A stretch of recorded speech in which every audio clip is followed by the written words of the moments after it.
a melhor maneira de se despedir de um ídolo? De encerrar um ciclo, de alguém que é muito querido dentro do clube? É sempre um tema difícil, delicado. Por exemplo, envolvê-lo numa negociação de outro jogador, meio que como uma moeda de troca, um complemento. Isso é desrespeito ao ídolo, ao cara que é querido? Vou pegar o gancho do assunto Jair Tiquinho Soares, Santos, Botafogo. Tema do vídeo de hoje. Sempre delicado esse assunto, hein? Porque aí você mexe com paixão, né? E essa coisa da idolatria, muitas vezes ela varia, o tamanho dela, dentro da própria torcida. Like no vídeo, se inscreve, ativa o sininho, rumo a 300 mil inscritos por aqui. Tamo junto, feliz demais com o crescimento do canal, chega mais, é um prazer te receber aqui. Confere se o sininho tá ativado, hein? Por favor, para você não perder os nossos vídeos aqui. Muito bem, Tiquinho Soares, então, é o assunto. Além de paixão, de idolatria, aqui a gente vai falar de profissionalismo. E eu sempre tento trazer esse tema, essa temática do profissionalismo, reforçar o conceito do profissionalismo, para que o torcedor entenda que nem sempre as coisas vão ter o rumo da paixão, né? Nem sempre vão ter a lógica do coração, vão ter a lógica do dinheiro. E não tem nada de errado nisso. Claro que você não pode ser um poço de insensibilidade e ignorar os fatores humanos que estão presentes em qualquer atividade, né? Óbvio que o futebol também. Mas, em primeiro lugar, é grana, é retorno. O jogador recebe muito porque dá retorno. Jogador que não dá retorno não recebe muito. Na sua empresa, se você der retorno, você vai ter um excelente salário, bônus e tudo mais. Se você não der retorno, você vai ser mandado embora. Então, aqui no caso Tiquinho Soares, nós estamos diante de uma avaliação. Eu vou falar primeiro desse aspecto mais técnico da coisa, para depois falar das questões afetivas. Nós estamos diante de uma avaliação nua e crua de um profissional que de um ano para o outro teve uma perda de espaço, teve uma queda de rendimento e uma consequente perda de espaço. A avaliação que o departamento de futebol deve fazer, prioritariamente, deve ser desprovida de paixões.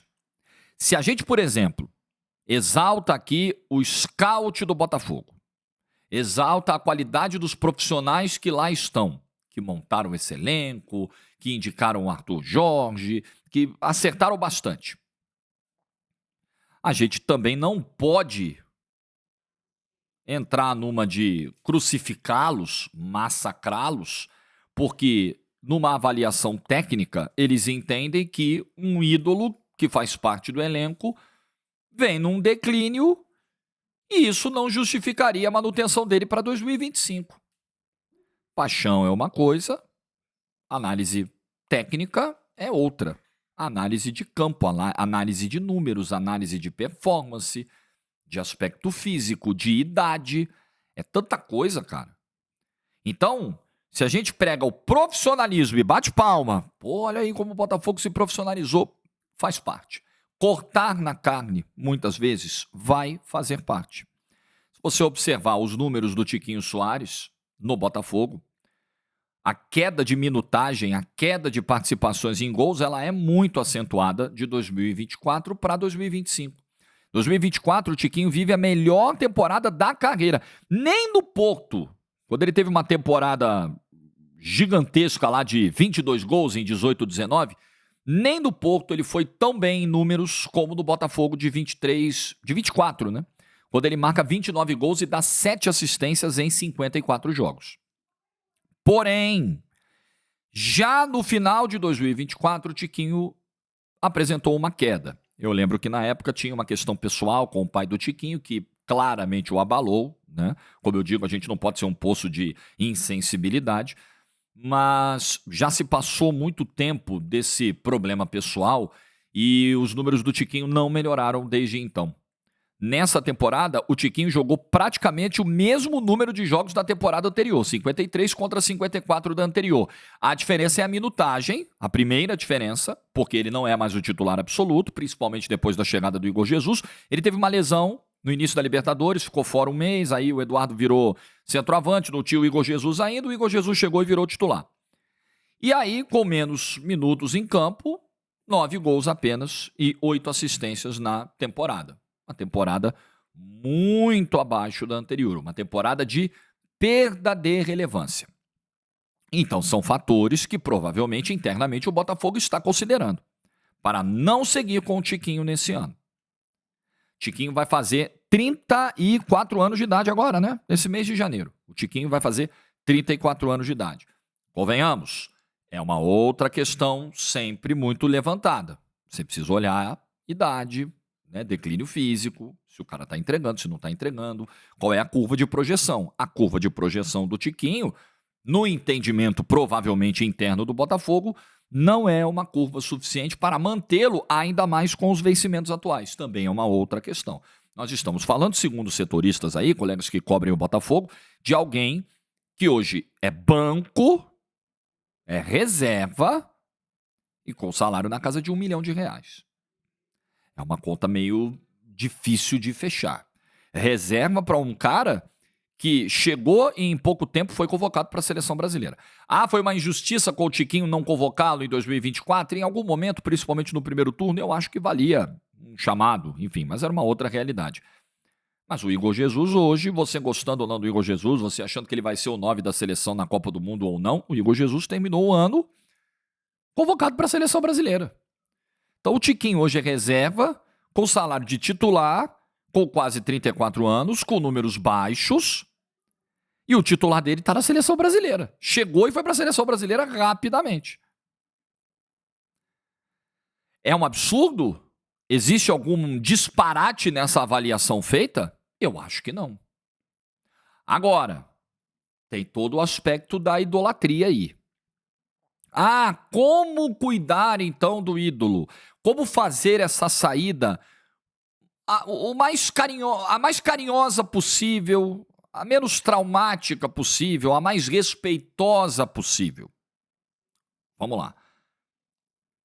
Se parte do clube a decisão de encerrar esse vínculo, sempre vai haver algum nível ali de tristeza, até de mágoa. É normal. É normal. Qualquer um que te mande embora, né? Você não vai ficar feliz, né? Puta, gosto daqui, os caras gostam de mim, mas tô sendo mandado embora. Fica uma pontinha. Não tem o que fazer. Mas convenhamos, minha visão, né? Pelo menos. Não é verdade absoluta.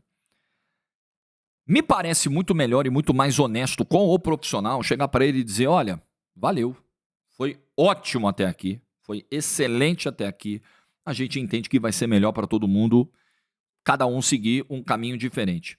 Eu acho isso mais respeitoso com o atleta, com o clube e com o torcedor. E aí quando eu falo de ser com o clube, muito torcedor cobra responsabilidade dos clubes, responsabilidade dos gastos, responsabilidade dos contratos.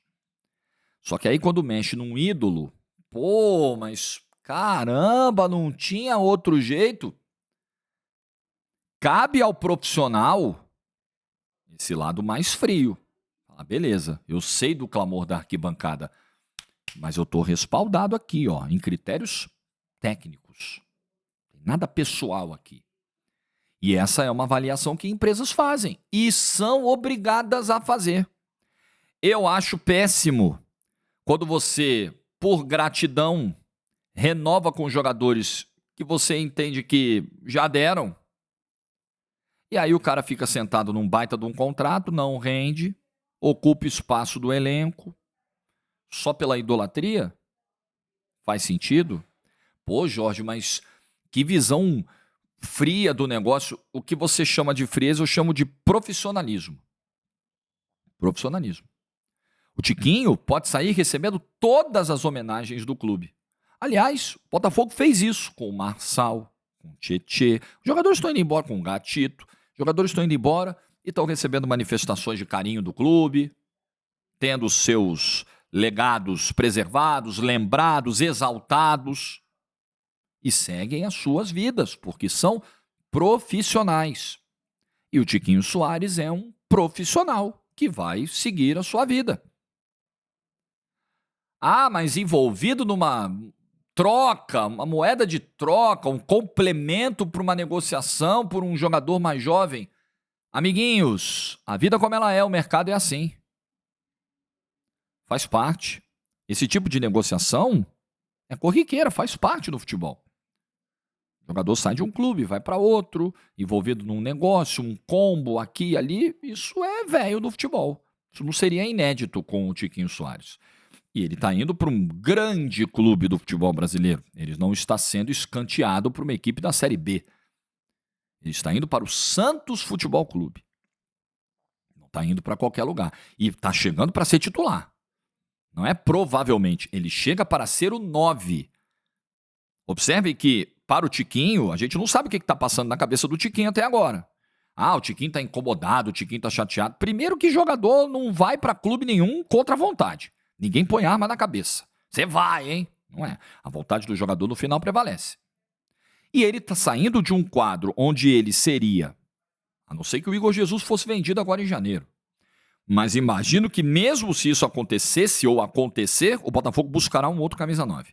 O Botafogo não pensa no Tiquinho como titular para 2025. Então ele sai de uma realidade onde ele vai esquentar banco de novo o ano inteiro para um clube onde ele chega para ser titular. Ah, um clube que está em reconstrução. Institucionalmente, hoje, o Santos está vários passos atrás do Botafogo. Evidente.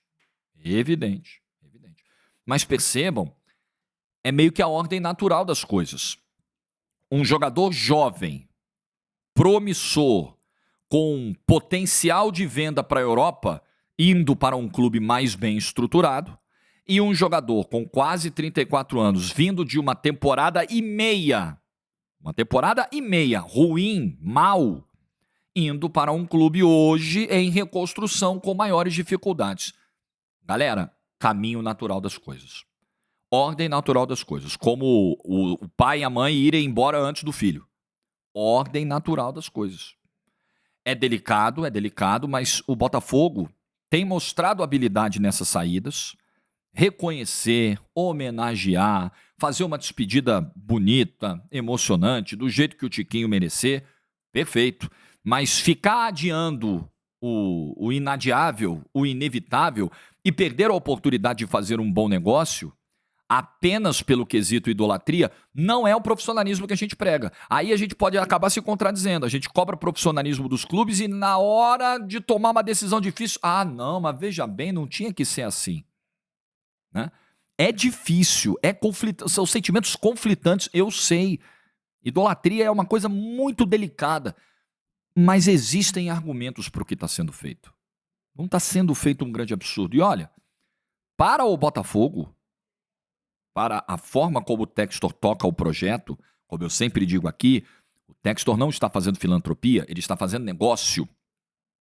Ele não botou dinheiro no Botafogo porque um belo dia ele acordou e falou assim, eu vou salvar um clube no Brasil.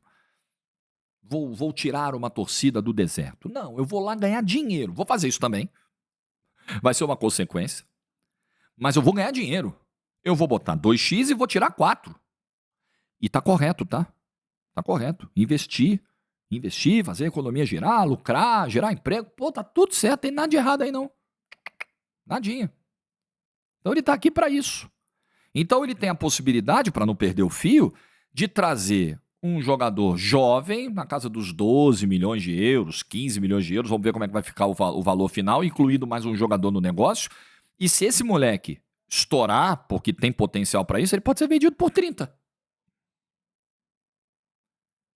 E é isso que faz a operação dessa holding do Textor se pagar. É isso, é investir, vender, lucrar. Simples assim.